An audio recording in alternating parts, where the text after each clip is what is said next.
Hello, good morning. Good morning. How are you? I'm good. Good. Yeah, we are really very happy to be here at this university that is fantastic. And I would like to introduce you our first guest, that is Dr. José Ramón Calvo. He's from Spain, and he was the creator, the father of the first campus of excellence. So, José Ramón, I would like to share the origin or the idea of this campus of excellence.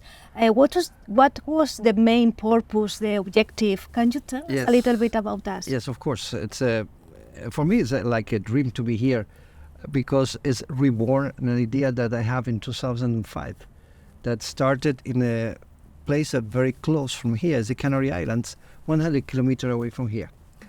And then I was a professor at that time in the University of Las Palmas.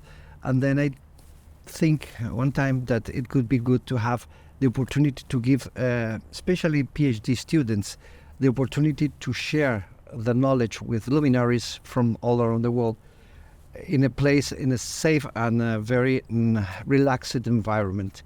And then give them the option to present their own works, research, etc., and receive the feedback from these kind of very top people. And during this time, we was working very hard, because the idea started on January 2005, and the first campus started in July 2005. In only 6 months, we was able to put this huge initiative together, with a very interesting complication, because I am probably a complicated man, that we decide to do in 4 different islands, because as you can imagine, the Canary Islands is fragmented territory. It was 7 islands, 4 big one and then 3 smaller, and then we decide to give the opportunity to each one of them to go. And then it was a nightmare, that I must say, because can you imagine, every day I was flying to one island to the other one to take care of the groups. And then the last 4 days was together in one single island. But it was a very interesting question, because after this first year, the government of the Canary Islands, who has supported me to do that, they decided to still supporting, and then we celebrate another 4 editions. And it was a very, I think for a lot of our students, it was changing their lives. Because as you can imagine, if you have the opportunity to present your research, your ideas in front of a panel, that in front of you you have 2 Nobel laureates, 1 head of state, 1 astronaut, or whatever, and they was attending every single word that you was pronouncing, and they give you feedback, and then this changed the life of a lot of people. I have a lot of histories.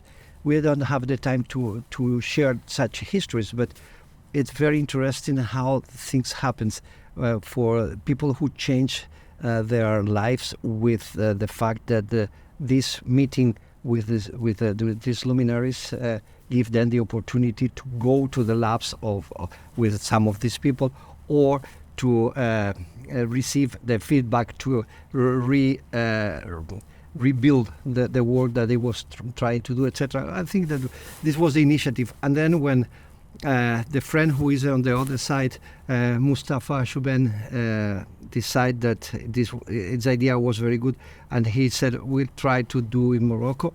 And then for me it was like a dream to be able to do again, because the last edition of the campus was in 2009, and then 13 years later we have here the option to do it. And then for me it's a fantastic idea, and as you can imagine, I am very happy and really excited, because this reborn of the campus, especially with people like you, that are the objective of the campus was to give the young people the option to change their lives and to be motivated. Hey, I don't know if you have any questions, because we have the opportunity to have this great man here. So I don't know. Thank you for the great man. I don't know if you have big any... man, yes, but great. Yeah, because you have been very inspirational.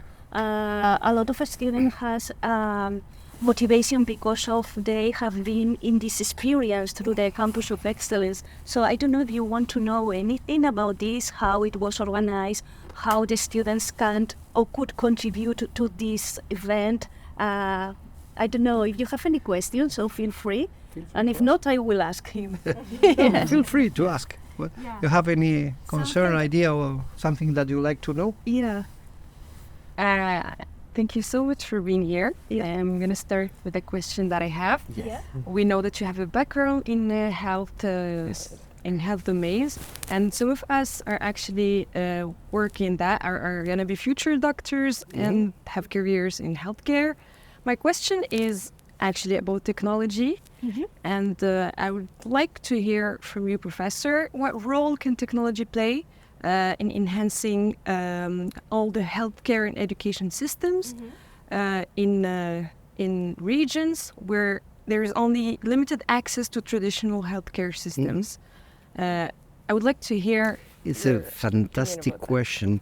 I was a professor of health education for 30 years. And obviously when I have, in fact, my background is a pediatrician.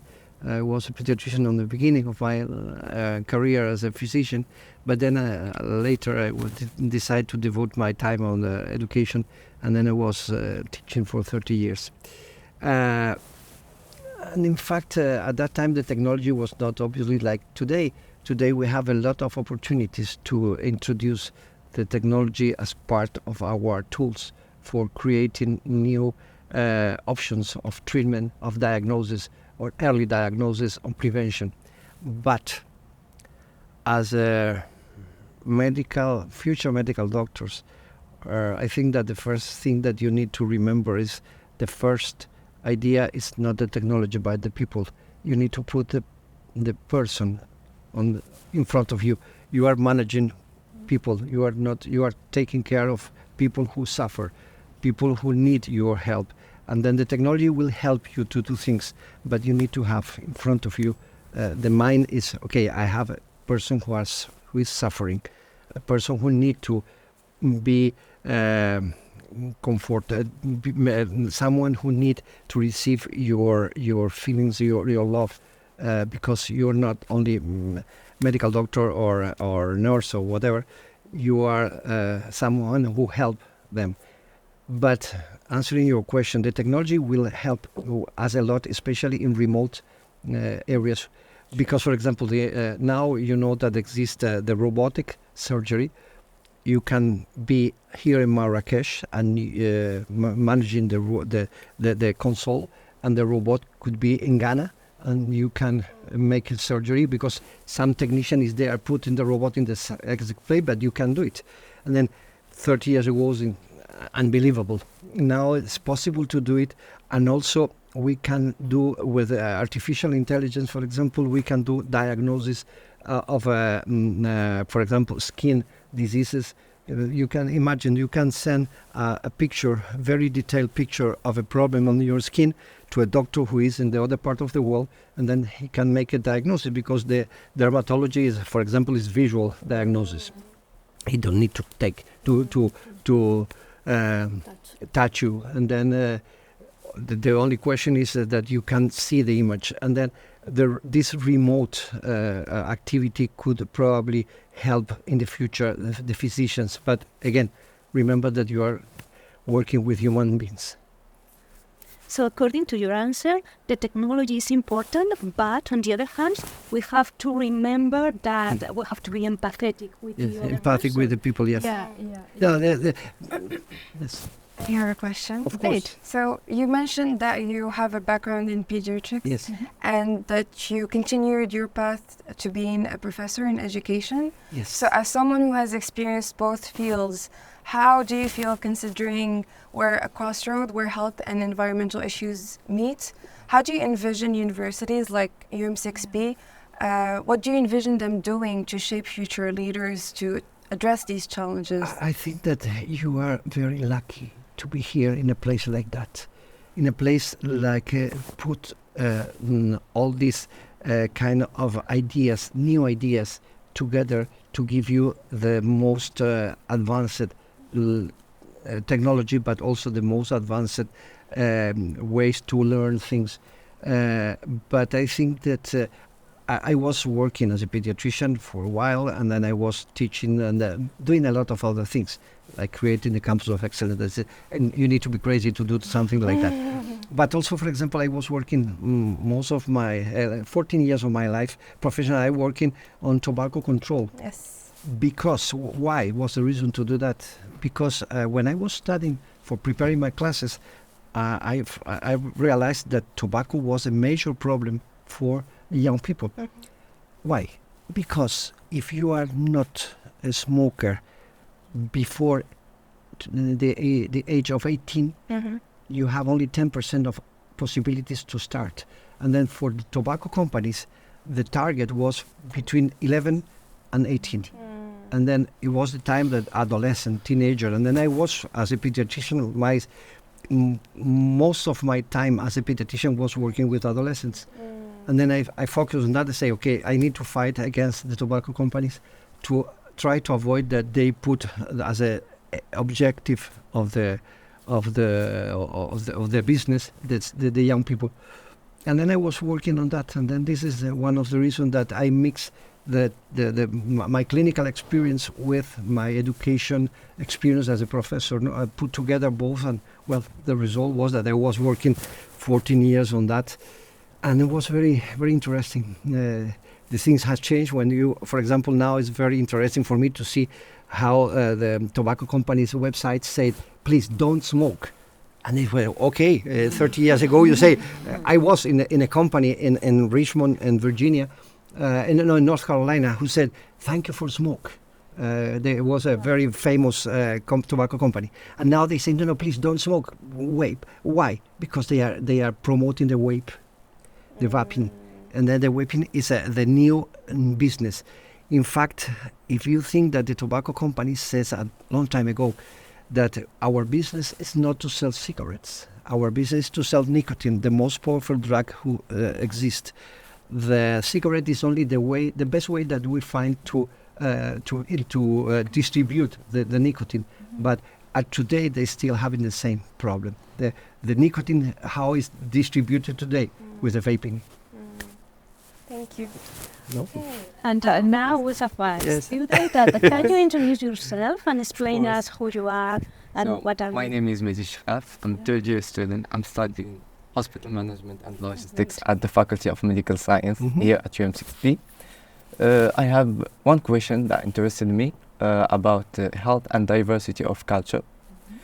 So as health education evolves, how can we ensure that that cultural competencies are integrated into the curriculum? It's a fantastic question because we are living in a multicultural place. The world now is only one single place. So we are moving, we are traveling, we are. In fact, we are not in in the past, in the 18th century, the people was living in a place and stayed all their life in a place. But now we are moving, we are going faster.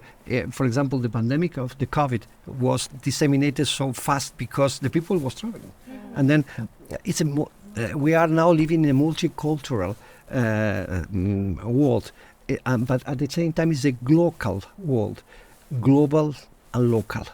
You need to think globally but act locally, and if you think globally and act locally, you will put the multicultural facts in your mind to be able to, I'm thinking in a global world, but I need to act as a local, because the problem of the people are local, not global.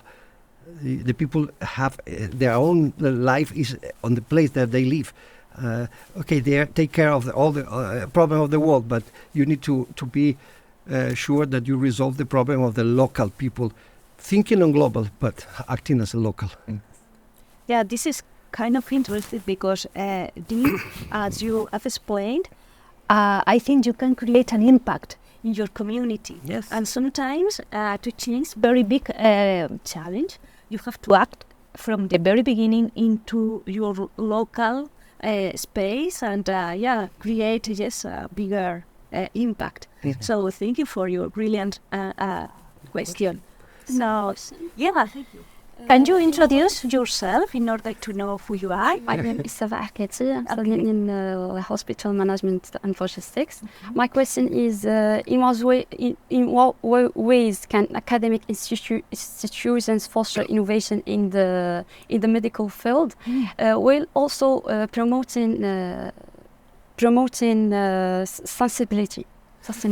Sustainability. The sustainability, it's a word that we need to put in our DNA, probably, because if we are not sustainable in all the acts of our life, we will disappear as a human civilization. Because the world will, for sure, the earth will be here, but we probably not. If we don't manage the situation, for example, now with the global warming, with the climate change, we are suffering a lot of very extreme situations, and the sustainability of each one of our actions are absolutely crucial for creating a new world, because as you can imagine, we don't have a replacement. If the Earth is only one, we cannot. Mars, not yet. It's possible to go there to live. But for example, answering your question, in fact, the sustainability is something that is necessary to integrate in the life not only of the students but of teachers, of the institutions, of everyone, because we need to maintain for the next generation. Because we receive the earth, we receive the education, we receive, but the next generation need to receive at least the same that we have. And if we are not sustainable in the things that we are doing, they will be worse than us. And then I think that is absolutely crucial to have the word sustainability, put it here, like a henna tattoo, or something like that. Sustainability. But according to your answer, I would like to add another aspect, if you don't mind, No, because we have been talking about climate change and nature, but on the other hand, me as a ethics business professor, I would like to tell you that sustainability is important in ethics to avoid corruptions in the industry. So sustainability is connected with nature, but always with the human behavior. So try to be sustainable in your behavior as a human person, as a professional. So I think it's another component that you have to tattoo in your skin. You have two tattoos then. Yes, regarding connecting with sustainability. Yes. So more question that we have 3 minutes more or less to have another question. I have a question. Yes, of course.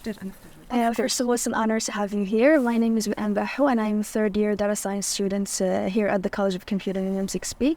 My question for you, as we all know, there's a lot of young people right now who are very interested in entrepreneurship. Yeah. So as a successful entrepreneur and the father of Campus of Excellence, what do you think are the most effective strategies to encourage young scholars and professionals to engage in social entrepreneurship within the health sector? Yes. Oh, it's a very complicated question to answer in 1 minute. But I think that the first thing that I must say is that you need to believe in yourself, because they will have a lot of people saying, no, you cannot do it. No, you cannot do it. No, it's very hard. Sometimes when I talk about the campus, I say, well, every people that I met at that time say, no, it's impossible. How can you create this in 6 months in 4 different places? You are alone. And they say, as I didn't know that, I did it because I didn't know that was impossible. And then the question is believe in yourself. And obviously, you need to also to be humbled with the people that are nearby you, hear people, but at the same time you need to have focus on a single idea. Okay, if this is your idea, goes. For example, I will share with you a very funny history of Steve Jobs. You know, when Steve Jobs created the iPod, well, the Apple created the iPod. The idea of Jobs was, okay, we need something to give the people the option to hear music in a very simple way. And then, okay, he asked engineers to create the iPod. And then they present the prototype to him.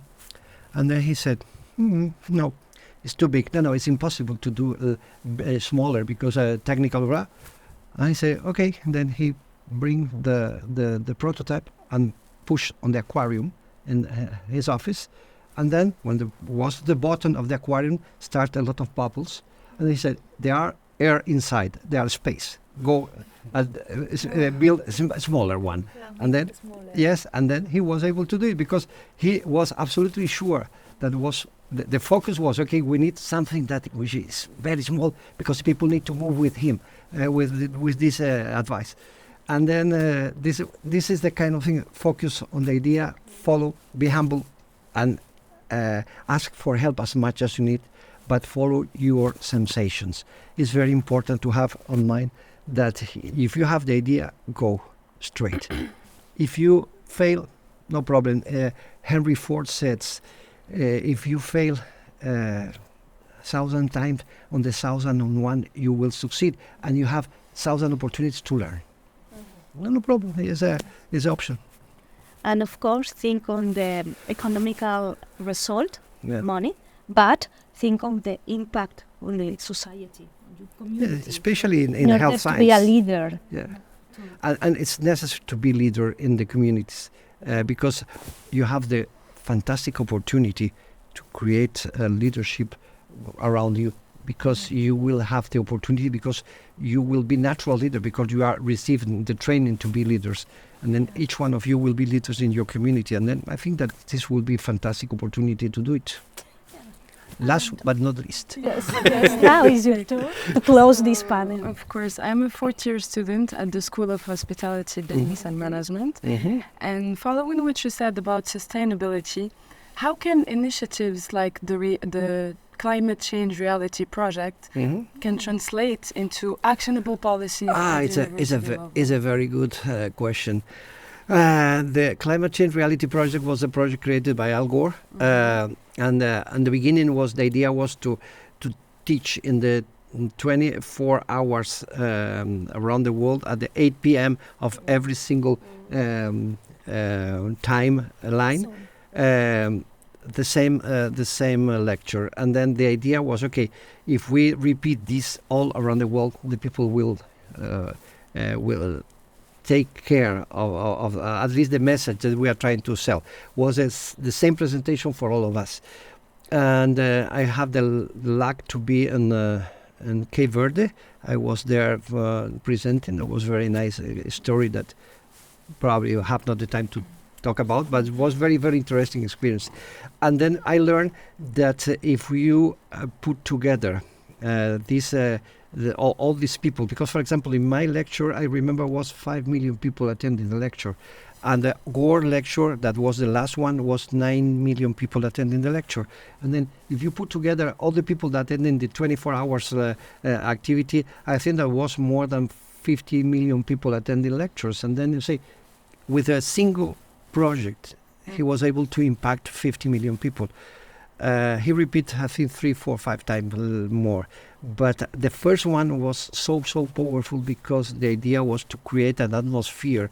Because was very at that time, Gore has received the Nobel Prize, has received the Oscar with the documentary, and then he was very famous. And then he take advantage of that. And obviously, the sustainability was the word that we use every time to say, for the same reason that I talked before. If you are not sustainable, you die, because the world need to be sustainable. And in your field, in the industry of tourism, for example, the sustainability is absolutely crucial. It's crucial. Because the tourism is a word. It's probably the only profession that the goal is to make the people happy. And then, because I cannot sing another one that it could be that, but the tourism is to be make the people happy, and then happy and sustainable, two words that you can put together, and the experts in tourism can do that. Exactly. Thank you very much. No, my pleasure. So thank you for all of your amazing questions. And thank you for your inspiring and motivation talks. So I would like to give you like a type in order to use it. So if you want to lead yourself, you have to use your brain and your head. But in order to lead people, you have to use your heart. Thank you. Thank you very much. Thank you very much.